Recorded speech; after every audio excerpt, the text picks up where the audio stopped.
So, is it okay? Do you think doing 3 minutes in advance confuse people or no?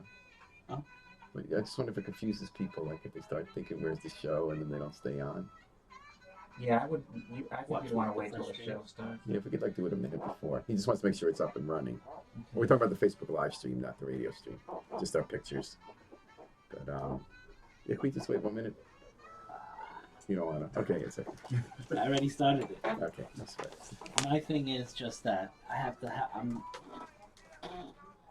I'm practicing getting it on YouTube Facebook also. Live, and everything. Gotcha. Once I started the stream. Facebook Live hasn't started yet. Oh, he hasn't put it on Facebook. But YouTube has started. That's if no one's watching YouTube. Okay, that's good. So you put it on Facebook Live at the hour when it starts. That's cool. Okay, I was confused. Facebook Live doesn't go live until we say so. Yeah, that's okay. I made it like a minute. But before. YouTube right now, it's. But there's no one watches the YouTube. We're not embedding it anywhere, right? We're not embedding it anywhere, but if they go to our channel. But no one goes to the YouTube channel. I mean, under one person. So. Yeah. So I think I've seen you at a couple of the events I covered. Well, he was here with Franca. I was here with Franca a couple months ago. Yeah, but also at events out in the community. I've probably been around. So we'll probably go about 15 minutes. That sounds great. Thanks. 15 minutes. And Mr. Bernandez, you're from Hartford. Actually, I live in Stratford, but I'm sorry, in where? assistant Stratford? supervisor for Connecticut, for the whole state of Connecticut. And you live in Stratford. I live in Stratford. Okay, cool. Can you give me a phone call? Work over here. It's on the wall. and Pick it up. Whatever we have membership. There you go. Unplug it. I bet there was the one actually responsible for our membership here in New Haven. Excuse me? I'll bet if there was the one responsible for our membership in he New is. Haven, so he's Okay. here a lot. Okay.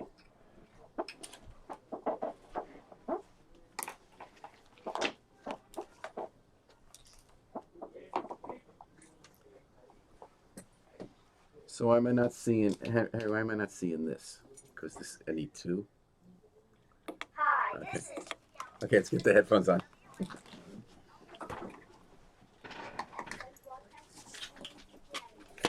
It's too loud.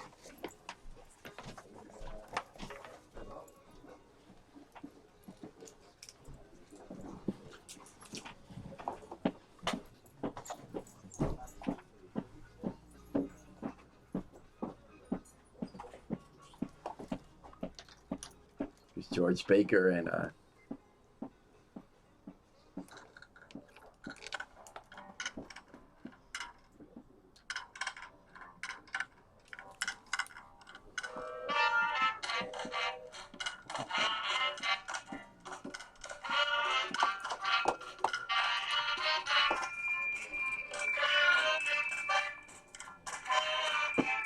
it's much louder than usual.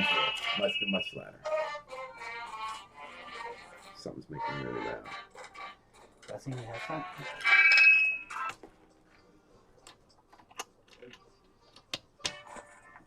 It's so loud. It's not like that usually.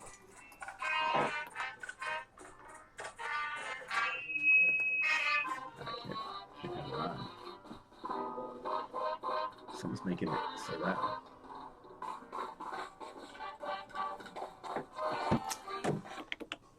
Okay. Thanks. Good morning and welcome to Dateline New Haven. I'm your host, Paul Bass, inviting you to look behind the headlines on the stories that make New Haven tick. This coming week, we may notice that the immigrants who make our city tick every day are not going to be as visible as usual in our stores and restaurants for one day. Instead, they will be joining with immigrant rights activists demonstrating on the green as part of a weekend and early week full of activities, calling attention to worker rights and immigrant rights. Here to tell us about that, Alberto Bernandez of the Union 32BJ SEIU. He's the man in charge often of what is happening with organizing and representing workers in our office buildings and other facilities where they help keep everything clean in New Haven. And Jesus Morales of the Connecticut Immigrant Rights Alliance, which includes Unidad Latina and Acción, which is that group that's been responsible for all those victories we've had recovering lost wages for workers whose employers think they could break the rules and cheat them out of money just because they think they don't have as many rights. Thanks for this. Also, later this hour, we'll be visiting with a New Haven born and bred new face in politics, Ward 1 Alder candidate, Hasibe Catalbaso-Glu. First, say hello to Alberto Bernandez and Jesus Morales. Thanks, folks, for coming on the program. All right, thank you. Thank you for All right, so we're going to be busy this coming week. All right, so it's in New Haven, it's Monday, but starting, I guess it's Saturday in Hartford, there's going to be a rally called Here to Stay. You want to tell us something about that? What the plans are for that rally? Yeah, definitely. Hello, everybody. And I'm going to ask you to get so close to that microphone, you're almost touching it. Okay. Yes, we are inviting all Connecticut residents to join us on this Saturday in Hartford. We're going to be celebrating our diverse culture, our richness, and our rights. We are going to be calling on Donald Trump to stop the unjust practice of deportations against members of our community. So when and where is this rally? What time is this rally and where is it Yeah, taking the rally place? is gonna start at 1 p.m. It's gonna be at the Connecticut State Capitol North Step. It's located at 210 Capitol Avenue. So, it's gonna be this Capitol Saturday. Steps, Capitol Avenue, 1 p.m. Saturday, April 29th, Here to Stay rally. So, Mr. Bernandez, this is focused specifically, if I'm not mistaken, on the rights of immigrants and opposing the president's moves to deport more undocumented immigrants. And are you also looking for workplace protections? I noticed you're having this rally at the state capitol. Are you looking for more help from the government here in protecting the rights of workers? Yes, we are indeed. Actually, we bring in all of our community, political. We're doing this with tens of allies or organizations. And yes, we are demanding protection for members of our community. We are demanding the respect to the workers' rights, you know, and at the same time, we are sharing our rich culture with the rest of America. And this is in conjunction, if I'm not mistaken, with two items on the calendar. One is coming Monday, May 1st. No Work Without Immigrants Day, was it? A day without A immigrants. Day Without Immigrants, which is going to call attention nationwide to what would happen if immigrants weren't in our workplaces. They'll stay home if they can without getting fired and show us the impact they've had. There was a dry run for that a few months ago in New Haven. But also it's May Day, which is the true workers' holiday. Historically, it has always been the international day to celebrate workers and rights to have unions. And I guess about a century ago, business owners in America were worried that this holiday was catching on too much. So they decided to have an official holiday that would try to take some of the political activism out of the holiday and call it Labor Day and just make it like a picnic day. But we still keep alive the tradition of May 1st, May Day in this country. And this was some of these events can be around that. Now, Mr. Bernandez, you're with 32BJ of SEIU. And would you say you largely represent people who clean up buildings in our area in New Haven? Is that the number one job category? Yes, indeed. We represent building service workers, cleaners, security officers. Our workers clean those commercial buildings in downtown New Haven. How many members do you have in the New Haven area?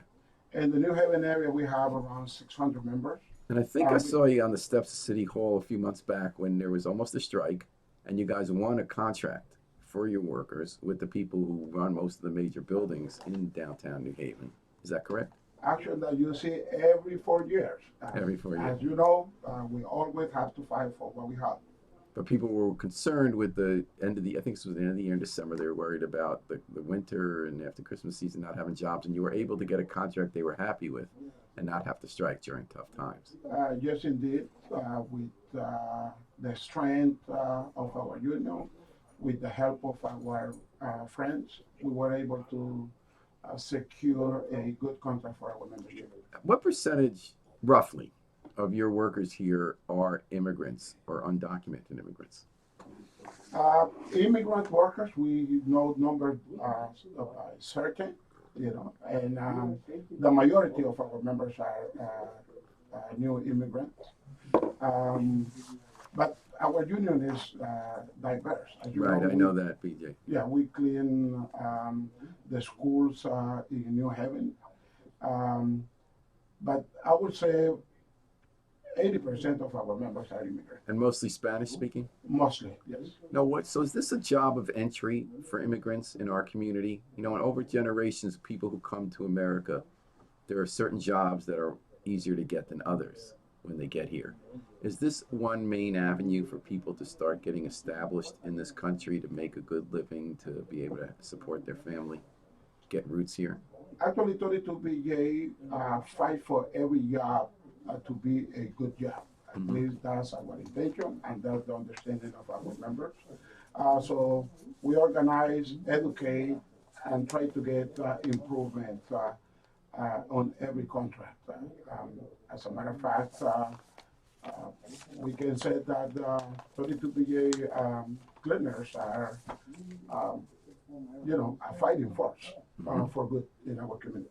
So we're talking about immigrant rights, especially with the lead up of two events coming up Saturday, 1 o'clock, Saturday, April 29th at the State Capitol steps in Hartford on Capitol Avenue. There'll be an immigrants' rights rally and a celebration of immigrants in our community. And then this coming Monday, you got two things on your calendar to take note of.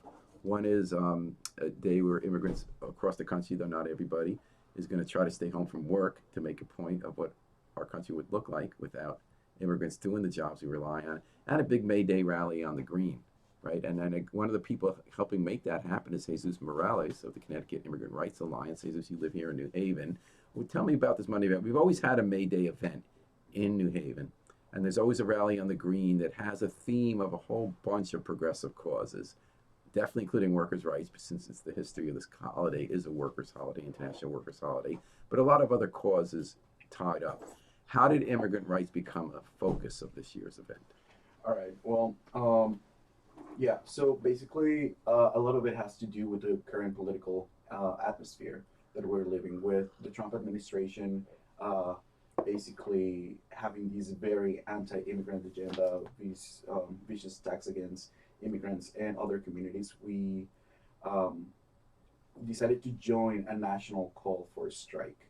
We decided to join these call for, not as you were saying before, not going to school, not going to work, not sending our children to school, not engaging in business as usual. So kids aren't going to go to school either. That is what we're trying to get, because obviously without their parents here, schools will be empty as well.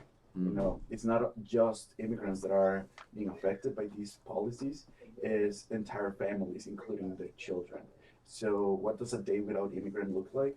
It looks in a community, it's going to look very empty. We're part of the community. We live here. We raise our children here. We're part of this city, and just as we are part of every other city in America. So without us here, things change a lot, and we want people to realize that. Of course, immigrants are not the only group that has been under attack by the Trump administration, and that's why we have this year the May Day Coalition, or the May Day group that is trying to put all of this together. It's a very intersectional group. So yes, we're right now talking a lot about immigrant rights, but we also want to shine a light on Muslim rights and the continuous attempts to get a Muslim ban. And what are we going to see happen? What time's the rally? Okay, so we're seeing this event happening in two parts.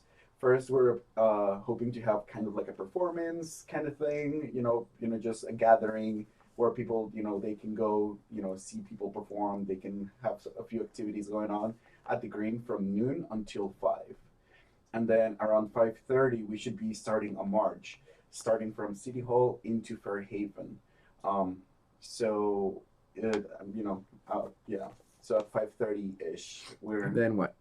well, during the march, we're going to be talking about a lot of these issues, and we're going to be talking about, yes, immigration rights and worker rights, but also the other things that our community needs. And this is based off, the organizations that are based in New Haven, things that are happening in New Haven. And then where's it going to end? Is it going to come back to the green? We're gonna end in Fairhaven. We're planning on ending over. It's gonna be pretty much all down Elm Street onto Grand Avenue, and we're gonna be ending near the Fairhaven Middle School. Okay. Yeah. And then are there going to be, what kind of organizing is going on, Mr. Morales, about keep staying home from work that day? I understand that there's certain people, if they stay home, they'll lose their jobs. You're not looking for them to do that. Right. But in terms in general of people staying home, what kind of, because I remember you had a dry run a couple months ago and you said the real event is May 1. So what work is going on now with that? So, very interesting, because the one that happened a couple months ago in February 16th, if I am correct, that was very spontaneous. Someone put it out on Facebook, and then people, decided to go with it. So nobody really organized that one. And it proved to be fairly effective. We had like a few businesses in New Haven actually close that day. So this time we're actually organizing it, and we're trying to reach out to businesses to close their doors in support of these cause. How many so far have said they will? So far, I believe that it's over 30, although that number may have increased since yesterday. We've been doing a lot of outreach this week. And what kind of businesses are closing? Are the ones owned by, because I spoke to a guy who closed on Grand Avenue last time, and just these are my people, he's an immigrant too, and I'm supporting what they do. Are these also people who hire immigrants but aren't immigrants themselves? What kind of businesses are we talking about? We're trying to reach out to as many businesses as we can. Of course, we've made, at least personally, we've made it, we're focusing on businesses around downtown. And Fairhaven or no? I mean, Fairhaven, yes. Focusing on Fairhaven. Focusing on Fairhaven. However, people of the rest of the organizations in the coalition have been trying to talk to other businesses that they are familiar with. And it's kind of interesting because when there were raids in 2007, surprise raids, they spread so much fear in Fairhaven and kind of shut down. It was a ghost town. People thinking that might happen again if these raids happen. But you're making it into a ghost town for a day to make the same point to let the rest of the city know what it'll be like. Exactly. And so what about some people who say, who benefits when you don't work or go to school? There's that whole theory, like with Martin Luther King Day too, that is this going to help or hurt people if they're not going to work that day or not going to school? Or is it sometimes important to make a point? You're saying I'm standing up to make a point and doing other activism on that day. We're not just sitting home watching TV. Right. So obviously we don't want anyone to get fired. We don't want anyone to get into some sort of trouble that they cannot afford. So although we're actually making the call for people to not go to work and not send their kids to school, if the kids have like a very important exam that we are sure that the school system won't let them make up for or something like that, sure, fine, send your kid to school.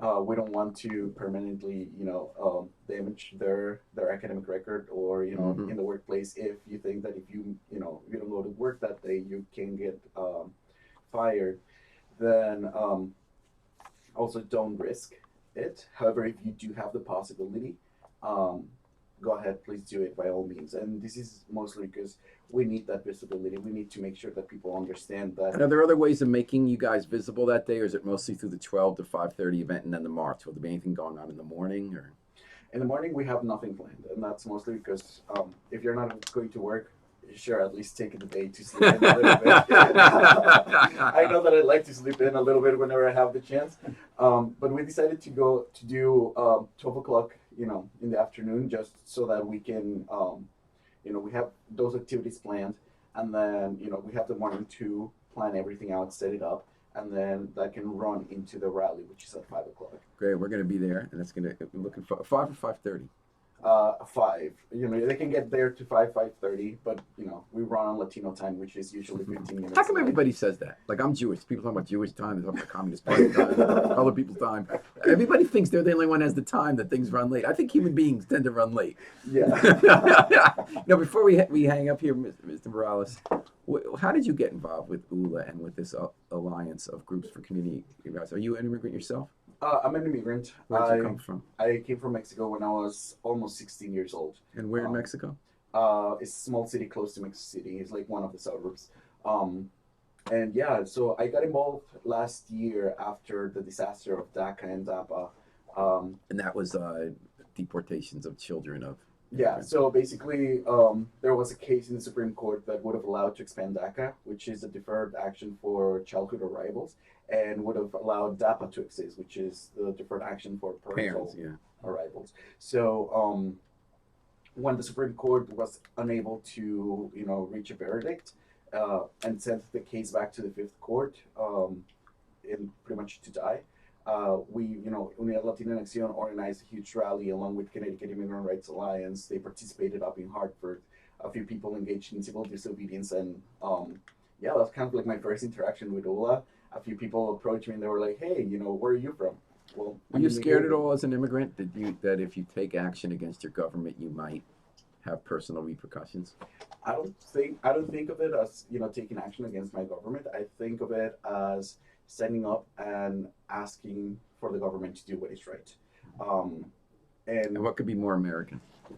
I guess it's. And you're in a community here where obviously we embrace immigrant rights. Correct. And it's the cause of the city, from the government on down to the employers to everybody. So when you talked about how you're going to tell people to go to school or work if you're otherwise going to face severe consequences, I have this hunch that very few people in New Haven would face severe consequences given the efforts that are made.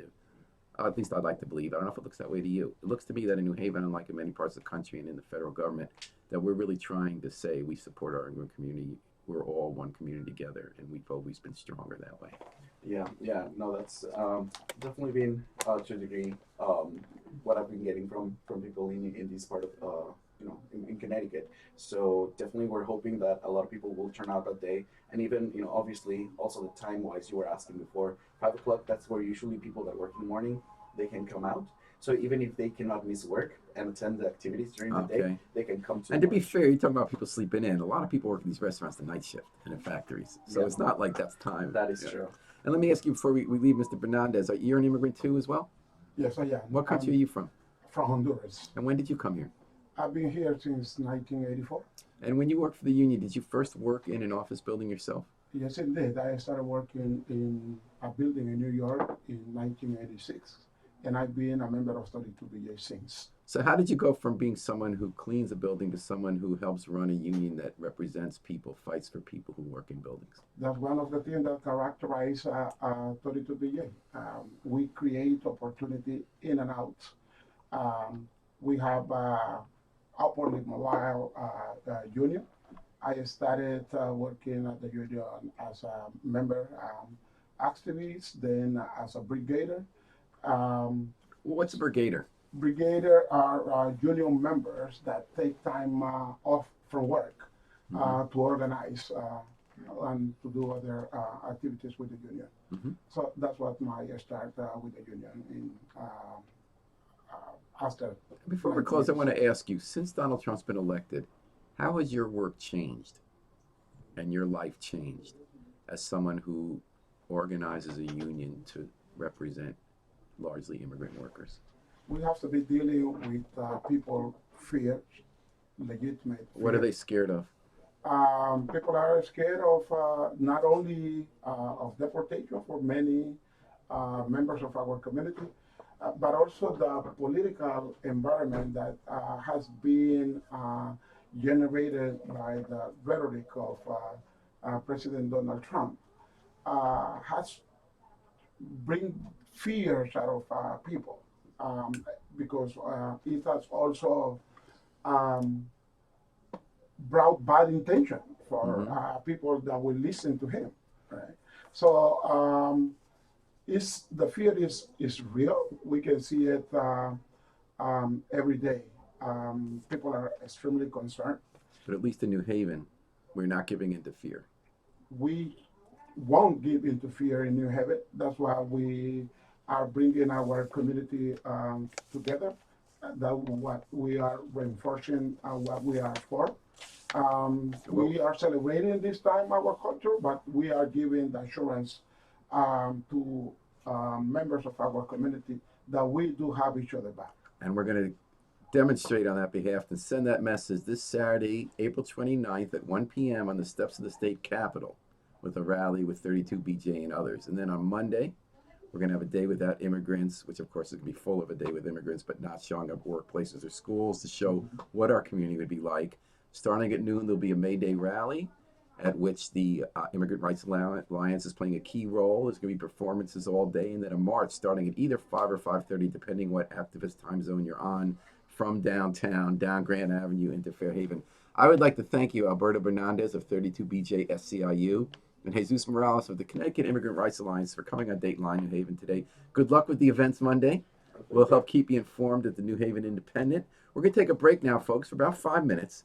Then we'll be back on Dateline New Haven with another immigrant product, a person of immigrant product of immigrant family, Hasibe Kalabasa Blue, who's running for Alder in Ward 1 in New Haven. Thanks for joining us. Thanks for having us. Stay tight. Thanks so much, Paul. All right, guys. All right. Hey, Jesus, can I get your number? Because we're going to want to cover it Monday. Of course. 203 Mm-hmm. 809 Mm-hmm. 2789. And do you think a lot of people who are staying home will show up on the green, or will be more like at the march? It's hard to tell. Right now, I mean, we're hoping that there's going to be a good turnout because there's going to be quite a few performances going on. So Oh, hopefully, wait. You guys You come didn't on give in. the number, right? Yeah. What? You didn't just give the number, right? What number? This number.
Welcome back to Dateline New Haven. I'm Paul Bass, your host here on WNHH, inviting you to look behind the headlines on the stories that make New Haven tick. And on this episode, we're visiting with a New Haven born and bred face in politics, Ward 1 Alder candidate, Hajibe Chato-Bosholu. Yeah, pretty close. Help me a little. Chatal Bashol. Chato-Bosholu. Yeah. So I need to accent Bosch. Yes. Okay. The G silent. And the G side, Hajib, but yeah, it is Hajibe. Yeah, Hajibe. Hajibe Chato Bosholu. There we go. And he's hoping that a lot of people are going to need to pronounce that name, not just where he goes to school at Yale University, not just in the parts of New Haven where he grew up, but on New Haven's Board of Alders. Because Hajibe, who is a sophomore at Yale University, has thrown his hat in the ring to run for Alder, a seat on the Board of Alders, from Ward 1, which is a ward that is primarily consisting of Yale students. Thanks for coming on Dateline New Haven. Thank you for having me, Paul. And we just should let our listeners know that we did invite the current alder in Ward 1, who is Sarah Idelson. She's a Democrat. She has not decided whether she's running again, and she chose not to appear on today's program. The invitation is always open to her to be on as well. So who is Hajibe, and why is he running for alder? I mean, I'm sure you got other things you do. You're on the crew team. You got finals coming up. You got a lot of stuff to do, right, man? Yeah. How you got time to run for alder? So yeah, a little bit about myself. As you already know, Paul, you've known me since I was a little kid at Brick Oven Pizza. I was born and raised in New Haven. I went to various public schools in the city, such as Western Grant, and then I got a full scholarship to a high school in Putnam, Connecticut. And Where's Putnam? Putnam's in northeastern Connecticut. It was a predominantly Turkish school. The school ended up shutting down. A Turkish school? Yeah, from lack of funding. A Turkish school in Putnam, Connecticut? It's not a Turkish school. There were like predominantly Turkish people in the school. There was only like 120 kids in the school. Wow, that's kind of interesting. I wonder why was there a need? Are there a lot of Turkish folks in Putnam? No, there aren't, which is why people went there to it was a boarding school. Uh-huh. Yeah. So Very interesting. yeah, so I went to high school there, and then Because you're Turkish American. I am a Turkish American. Both of my parents immigrated to the United States in the 90s. Mm-hmm. And I went to high school there and ended up getting into Yale, which you guys actually wrote a little something for me back when I was a senior in high school. And I got to Yale, and when I was in New Haven working at Brick Oven Pizza, where I first met you, I saw the obvious disconnect between Yale and the city. And the way I saw that was speaking to various students at night working at Brick Oven. They would tell me about how they wouldn't go down Whaley Avenue. And that shocked me, Paul. Like, I think to myself, wait, why would you not go down the street? And you used to go to Wexler Grant, which is Yeah, right down Whaley exactly. Avenue. Yeah. And I was curious, like I was genuinely perplexed by that comment. I asked them, what do you mean you don't go down Whaley Avenue? What do you mean that's not a safe place? That's where I grew up. And they would tell me how they just were told that they shouldn't go down and they shouldn't go outside downtown, and then the areas surrounding downtown aren't safe. And I went to Yale a million years ago in 1978, and they told us there at the beginning not to go on the green. And I fell in love in New Haven the day I got here. So there's so many fun things to do and places to walk. Exactly. And when I lived off campus on Howe Street, which is like a block from stuff on campus, students didn't know my senior year where that was. Right. Yeah. At least That's changed somewhat now. I mean, they go to Brick Oven Pizza, which is on Howe Street. Exactly. And when I got here, I already knew the situation that was surrounding Yale, New Haven, and so I made it. I thought that the best way I can approach this issue is by being involved with various groups on campus, excuse me, which I am. And I thought that I, right now, would be the best fit for Alder to represent both my city and my classmates. What made you want to go to Yale, Hajibe? That actually, I wish I had an interesting answer to that question, but I really don't. Growing up in New Haven and working until 3 a.m. serving drunk Yaleys postal, it's just been my goal ever since I grew up, and it's been the goal of my family. Both my parents, actually neither of them graduated from college, and it's something that was. Why did they leave Turkey originally? They left Turkey because of financial reasons, as most people did back in the 90s. They were chasing the American dream. They were chasing they were chasing financial stability. They were chasing a future for me and my siblings. And when they got here, they were so focused on creating a future for us that they didn't have the privilege or opportunity to go to college. And that's a lot on the shoulders of first generation immigrant kids, that they have the repository of their parents' dreams. You see how hard they work and how much they sacrifice so that you can have that better life. So I could see someone who came to this country in New Haven, seeing Yale as the ultimate. Actually, my father was first generation himself.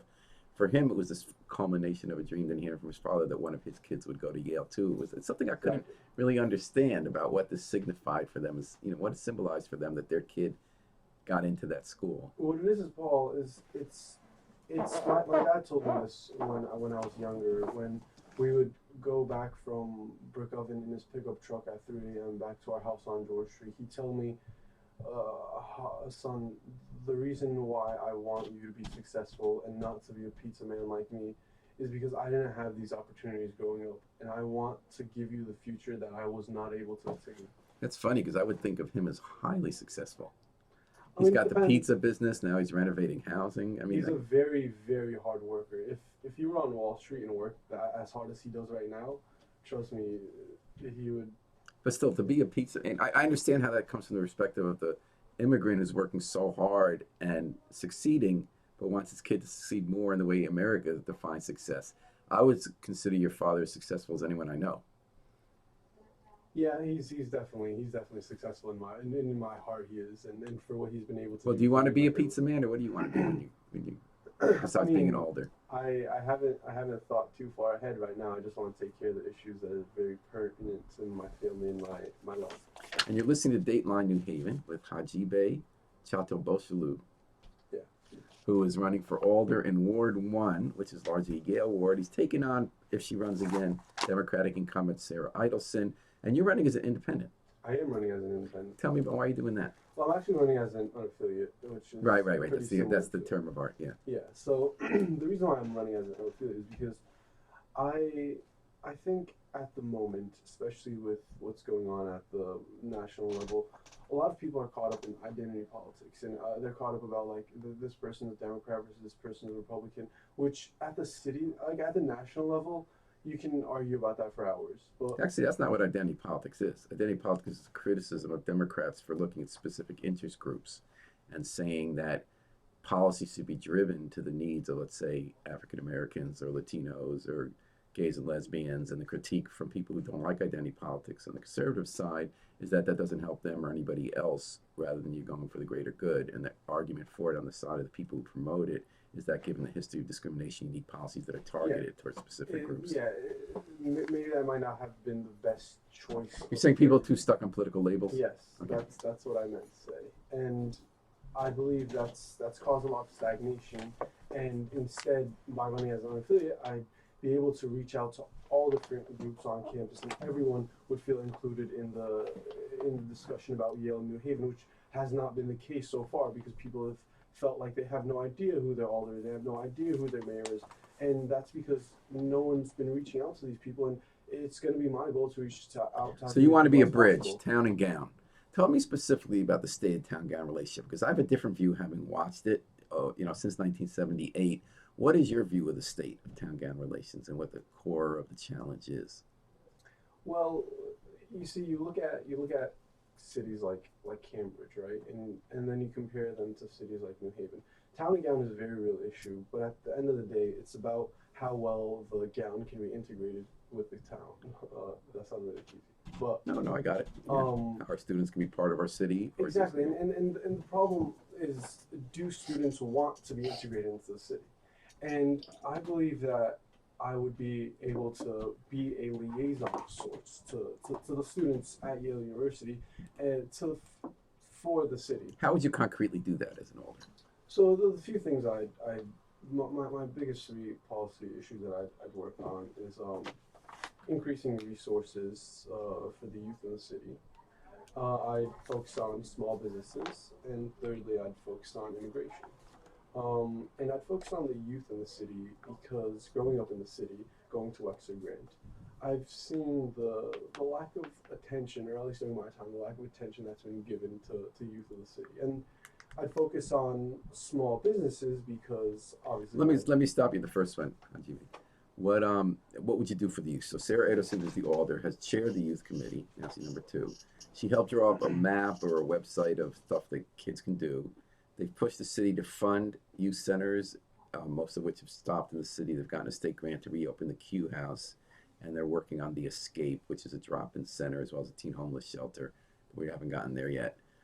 They're they've gotten student members of the board of alders. Do you have other specific ideas? Have those ideas been sufficient? Have they been well executed in your opinion? Yeah, I think you kind of answered your own question there because you mentioned the website. If you'd like to find that website online, go ahead and check. But from what I recall, it costs about 150 grand to make that website, and it's nowhere to be found. You can look it up if you. What about when you do find it? What do you find on it? Is it useful? Do you think people are using it and finding out things to do with their kids? I mean, I'd like to tell you it would be useful if it existed. Okay. What about the effort to open youth centers? I mean, that's definitely an admirable effort. I'm working with the Yale Democrats at the moment and working on the Escape, which is, as you mentioned, another program to a youth shelter to try and help the And drop-in center, it's based on Yeah. the door in New York, stuff to do all day, all night, that kind of stuff. Yeah, exactly. And those are things that I'm working But it's on. been delayed. Do you have any thoughts on why it's been so delayed or what could be done differently if you were an alder, how you'd address that? Well, the biggest thing I want to do as Alder in terms of addressing certain problems in the city is creating this line of communication between the students and the city, right? Because if you know about the Escape, you work in New Haven Independent. If you ask a student at Yale, what do you think about the Escape? They're going to be like, escape from what? What role could they play? Now, it's been delayed for more than a year because they've screwed up building it. But once it opens, are you thinking students can volunteer there? They're going to need a lot of people to run programs Yeah, of for course. kids there, teach them stuff, to help them with their homework. Yeah, you have different organizations on And campus. it's very like, close to campus. It's Yeah. at Orchard Street and Goff. different organizations on campus like Dwight Hall that definitely reaches out and has certain programs that are involved in the city. And if you look at other schools like Harvard, they also have a very similar youth shelter that students volunteer at. And I know for a fact, Paul, that if Yale students knew about the problems in New Haven, they would care. Mhm. They would look at me and they'd see Haji grew up in these situations, and this is why I feel like I want to help my friend who wants to help the people of New Haven. But the problem is, Paul, no one knows a thing about the city. No one. Like if you go and ask a random Yale student anything about the city, they're not gonna ask them who the mayor is. They're not gonna tell you who the mayor is, Paul. Like it really, really frustrates me. It's mind-boggling how you have the leaders of this world at this school who don't know who the mayor of the city is. Like you can't come up with any sort of excuse or explanation as to why you might not be communicating with your constituents. But if the leaders of the world don't know who their mayor is, there's a problem that needs to be solved. We can at least tell them to listen to Dateline New Haven at 103.5 That we FM, can. live streamed at newhavenindependent.org. We're visiting today with Haji Chato Bolshalu, who is running for Alder in Ward 1 as an unaffiliated candidate, as he has reminded me that the technical term is not independent, it means you're unaffiliated with the party in the November election, so you'll not be engaged in the primary. Tell me more about not running as a Democrat. You said you feel maybe we're too stuck with labels in this country and it's dividing people. How are you going to build a campaign apparatus? One thing Sarah Idelson is very good at is she's part of a coalition that dominates the board of alders and has the ability to make policy affiliated with the Yale unions unite here. They have a lot of people both on campus who support unions and off campus who work on election day identifying voters and bring them to the polls. And I always say these elections come down to ones and twos, and you rank people how likely they are to vote for you, finding out in advance. And if they're one, very likely, or two, likely, they're the ones you try to make sure you come back to and help get to the polls on election day. You're going to have a team that's going to be able to do that. If you start doing that, how are you going to replicate the vote polling apparatus that she had? Well, I think firstly, the one thing that I want to point out before I answer your question is that I value deliberation and I value argument. I want someone to tell me I'm wrong so that I can refine my own arguments. If I'm sitting here in front of you, Paul, and you tell me everything I say is right, I'm not going to want to talk to you because I won't gain anything from this conversation. That being said, I don't agree with having a sort of coalition that just streamlines any sort of agenda that they have. And in terms of being able to reach out to different people, my campaign is very much a bipartisan campaign. And again, I'm doing my best to reach out to every single. In fact, the Republican came so close last time there was a recount. Yes, there was a recount. So there obviously was an interest on campus in someone new. And also, one of the challenges in Ward 1, unlike all the other challenges, is that every 2 years, you run for us every 2 years, half the students are gone. They're new constituents. So that's a real challenge to keep up with people. But you do have to still build an operation to try to get people to the polls. Or do you feel that maybe that's wrong? Donald Trump defied that idea. He got his message out with free media. Do you feel like maybe you'll be able to get people to the polls by making a strong argument? The biggest problem, as I mentioned a second ago, is the fact that people don't know anything about the city. If they knew that when you go to the Board of Alders, you don't argue, you don't deliberate, anything you say. It is pretty stunning, even in the session they have beforehand, which is supposed to be the party caucus that talks about what they're doing. You never know. There's no transparency in government. Yeah, it's and if you told us so yesterday and you explained the issues that surround New Haven, I am 100% sure. I guarantee you that they would, A, be perplexed, but B, also want to do something about it. So let me give you the devil's advocate argument, because you said you like to hear Give it. me the devil's I'm not going advocate to tell you you're wrong, because it's not. Honestly, I don't have a position of whether you're right or wrong on this. On our site, the New Haven Independent, we wrote about your campaign. A lot of people got excited about it, not just on campus, because there's a feeling that because there's one group affiliated with Yale's unions that controls more than 20 seats on the board. The Daily News had that wrong. It's not just people who work specifically for the union. It's a coalition of people who they help get elected with a team, and it's more than 2/3 of the board.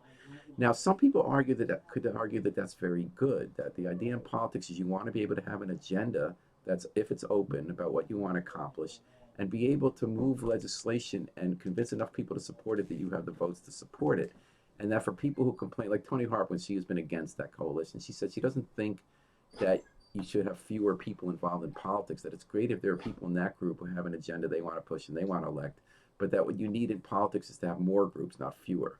That the part of the problem with democracy in New Haven is that there aren't enough groups of people who get involved with an agenda. That it's not that you don't want labor unions to be involved, to have an agenda like people, it's that you want labor unions to do it, you want small businesses to do it, you want to have people who have conservative politics to do it, people with progressive politics, Bernie Sanders politics to do it. So they would say that it's not a problem that Unite Here supports a candidate, but that there's a need just to have more voices. No, and I agree with that. There is a need to have more voices on the Board of Alders. And the issue again is that when you come down to the city level, Paul, being a Democrat versus being a Republican doesn't necessarily have the biggest impact on what you think is right for the city. And like I was mentioning a second ago, my 3 policy platforms. The first one was focusing on the city, focusing on the youth in the city, and then focusing on small business. Yeah, so what would you do for small business? So I know that small business, for instance, a lot of the owners of small businesses in New Haven are immigrants. And for example, I wrote an op-ed a few months ago about small businesses and Trump's plan to deport immigrants in the city. And I frankly think that we should focus more on the creation of small business and focus on microloans, for example, and help people.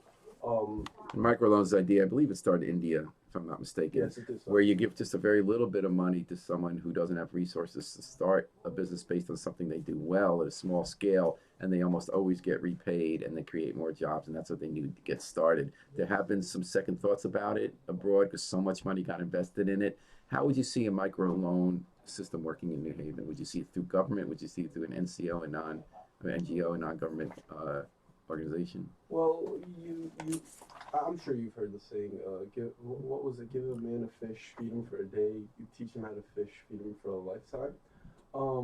What the microloans would do in New Haven would be to teach people how to fish, basically. But I mean, who would run this? Who would run the program, and where would the money come from? Well, microloans would most probably come from the city. So you'd have it out of the city office, economic development, or their small business office? Most probably. And where would the funding come from? Taxes, or would you go out and get grants from groups that promote microloans?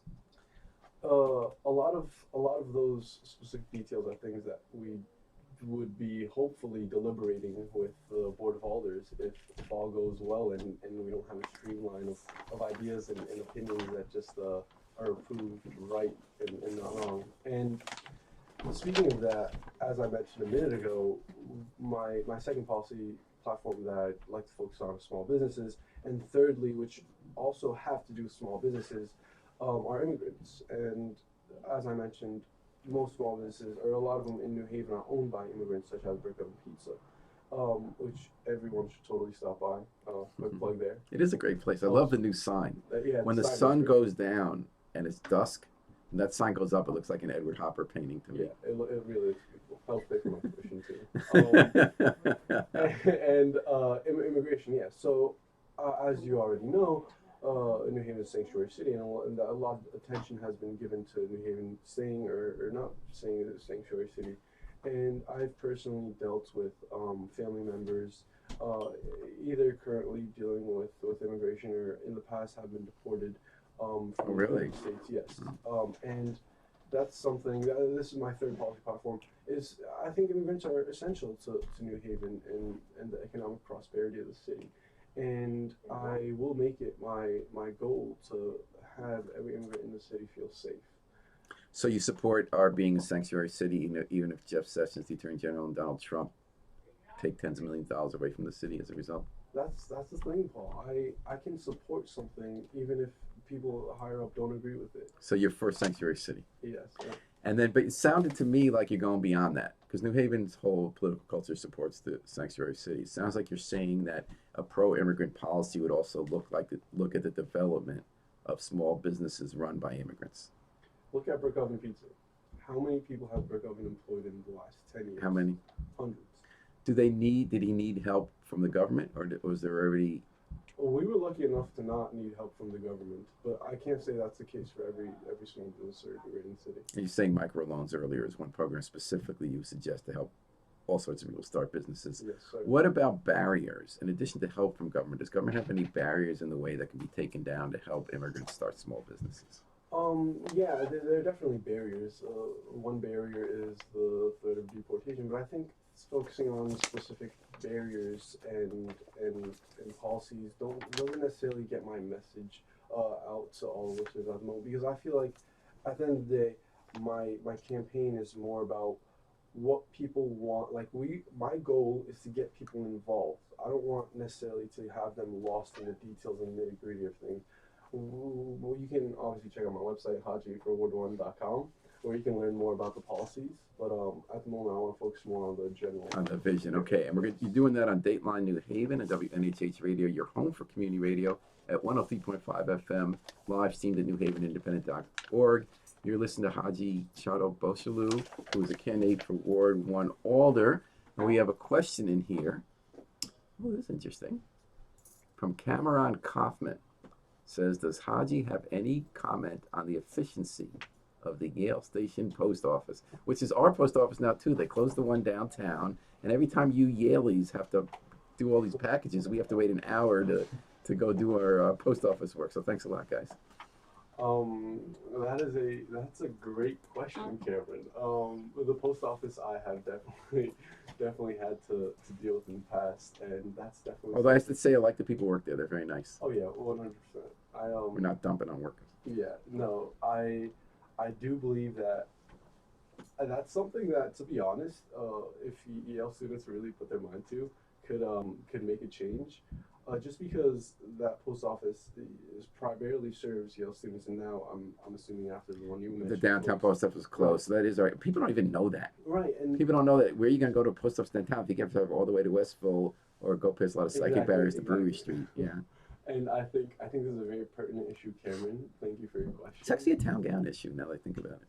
And yeah, that's definitely something that we try to either open up another post office. I mean, Do you need to open it, or do you change the way Yale Post works? Move the location. Right now, Yale has a packing center where they get mail. If that, you can like turn the packing center into some sort of place where you can send mail. Again, this isn't necessarily something that focuses on my vision more than it does. But you know what? As an alder, you're going to come with your vision, but you're also supposed to hear from your constituents about what they're thinking about and what affects them more and what's than the post office. I'm not joking. And an alder's elected official does have some opening to interface with the federal government. That's part of what a local official does. Yeah, the post office. Whoever this Cameron Kaufman is, I think he or she has asked you a good question. And that's part of like running for office. You don't know what you're going to be asked, and these are real issues. Yeah, no, of course. The post office, I think, is you at the moment. I'm not sure about the specific statistics of how many people come to the post office ever since the one over at the alternate location has closed down. But one way to combat it is have Yale focus on its own mail delivery system and somehow relocate that one so that the city. I wonder if they just have a couple more staffers. A lot of times, someone takes a break. There's only one person there, and some people have to deal with a package that takes a while. Delivery, special delivery, whatever, and then you have 20 people waiting to get in. Right. Yeah. So there could just be a time management or a staffing problem. I don't even know the answers either. I don't think you're supposed to know the answers to this. You're hearing from someone about an issue that hasn't been discussed. I'd be interested in knowing how it's a federal office building, but it's on the Yale campus. I'd be interested to know what role Yale plays and how the budget, if they supplement the budget at all, or how it's Again, managed. I think the best way to address this post office issue is to have Yale, with its resources, take care of mailing by itself. It has a packaging center on 135 Prospect Street. Oh, that's interesting. And instead of just having that place receive and send packages, you could receive and send mail too, and have the post office that's currently on Elm Street take care of the city's needs. Very interesting idea. And Cameron had one other question. Are there any, like this one too, are there any New Haven or statewide politicians you view as a role model? Yeah, I'm a big fan of Chris Murphy. I worked for Chris Murphy last summer. He's the U.S. Senator, Democrat. In Washington, D.C., and throughout my experience there, I learned a lot about New Haven and its role in the state, but not just in the state, but the state and its role in the federal government. And one thing that Which runs the post office. Which runs the post office. And a few things that that had an effect on my experience there was, for example, a lot of the funding, I believe it was like 32% in New Haven for homelessness, comes from the Housing and Urban Development, and that there's obviously been shakeup there, and through my experience there, I know that there are a lot of prerequisites for funding to be given to a city or a state, and I believe that learning from my experiences at the Senate in terms of New Haven and its role in the state would be very beneficial. Well, knowing a U.S. Senator isn't a problem. Yeah, is an advantage for an alder. Tell me a day you'll never forget, having worked in Washington. A day I'll never Working for U.S. Senator Chris Murphy, where you really learned something, or said, "Oh, this is kind of how things work," or "This is why I might want to go into politics," or "This is what screwed up about D.C." Yeah, I remember this one time. I was I took a phone call, and a lot of what we did as interns was take phone calls or press releases, things of that sort. And I took a phone call from a constituent, and they gave me this story, and they were like, and the person calling doesn't know who I am. A lot of times they assume I'm the senator. That's funny, yeah. Yeah, so Congratulations, Senator. Why are you bothering with Alder? Yeah. And I pick up the phone and they're like, I have a problem. And I ask them like, yes, ma'am, what's your problem? And they say, if you're bitten by a mosquito at your home, do you go and kill that one mosquito? And at this point, I'm like, what is going on? And she's like, no, you don't go and find and kill that one mosquito. You go in your home and you kill all the mosquitoes. And by that same note, we shouldn't go in and find each and every Muslim. Oh my Just goodness. Get rid of them all. Oh no. And they didn't know I was a Muslim. Oh no. And so it kind of, Oh my it kind of goodness. struck a chord to me. And How did you respond to that phone call? I responded the way I was told to. I will pass on your message to the senator. Thank you so much for your time. And what did you think afterwards? I thought that there's a lot of resentment towards the Muslims in this country, and the change starts from the local level, and we can work our way up. Well, we wrote previously in the Independent how you and a classmate collected coats this past winter, and you delivered them personally to Turkey to a refugee camp for people who have left the civil war and refugees from the civil war in Syria. And now you are trying to make a difference one step at a time by becoming an alder in the city of New Haven. That I am. Well, Haji Bey Chotoboshalu, thank you so much for coming on Dateline New Haven today. What a pleasure it's been to talk to you. You've been listening to us talk about his campaign as an unaffiliated candidate for the Ward 1 Alders race. You're going to be hearing a lot more about that as the months come on. Hopefully you'll be back. And hopefully Sarah Idleson will be back. You got some breaking news. What? There's some breaking news. Oh, some breaking news? Yeah. So. I can't tell you. Lucy called and said the cops are taking down the local 33 encampment. On Pine Okay, Plaza right and they're now taking down the local 3 encampment. Keep going with the camera. now. Oh, I'll head over. What do you think about that? The encampment that local 33 has at Pine Plaza. We hear right now it's being taken down by Yale.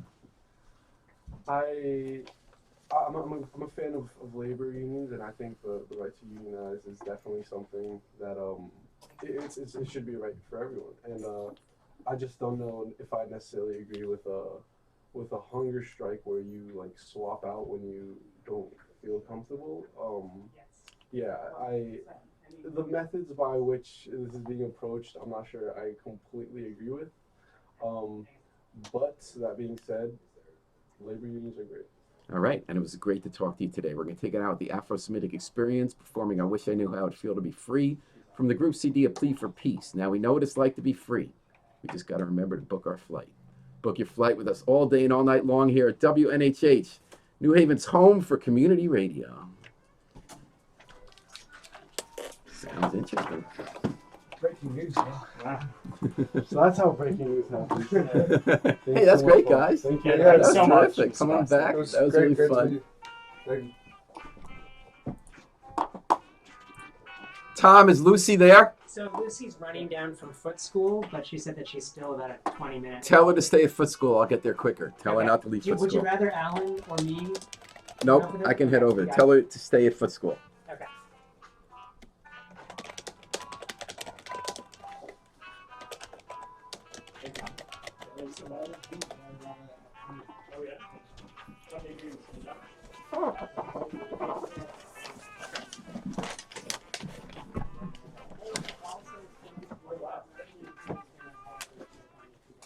And thank you.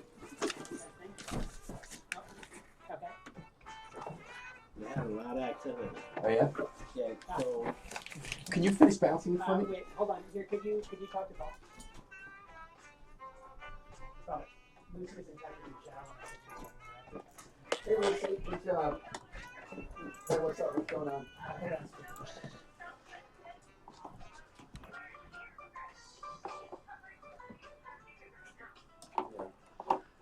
Oh, I'm here. So you're saying it's not happening?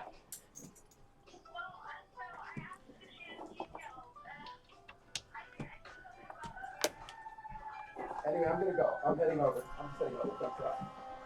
Yeah. I was feeling those would not be what the sirens are for.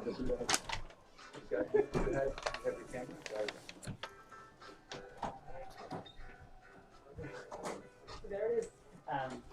Thank you for coming by. Let's do it, and then I think that I may kick you out around 12:25. Absolutely.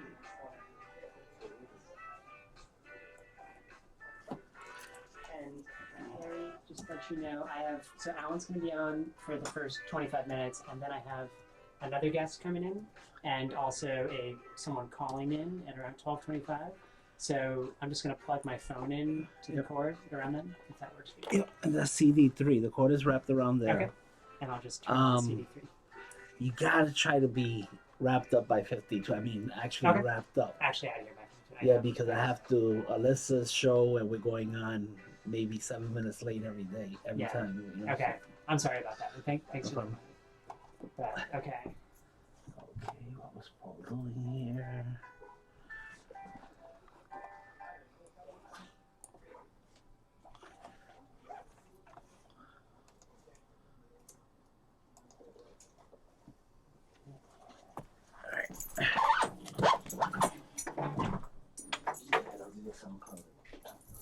Okay. Excellent. Thank you. We're gonna get 700 reviews. You watch. Everybody loves the movies. You actually do pretty good. Do you really? Oh, nice. The reason I tell Paul is because he's trying to figure out why the mayor doesn't do so well. And But these guys were union guys, right? Or this was. he was an alderman.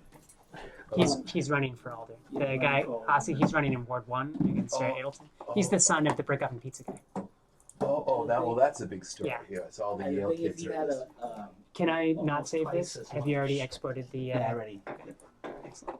So, he had Yeah, the mayor. twice the Yeah. viewership that the mayor does. But he advertised it, I'm sure, and the mayor doesn't. So. Yeah, she's. Well, I don't know what we could do for her. wait till she runs for governor, then there won't be a problem. Yeah. All right. Thank you, Harry. Oh.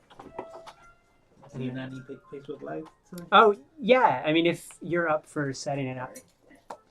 Are you okay with Facebook Live, Alan? Yeah, so that's what you look like on Facebook Live? And in the flesh, but also on Facebook Live. Oh my God, that's what I look like? Jesus.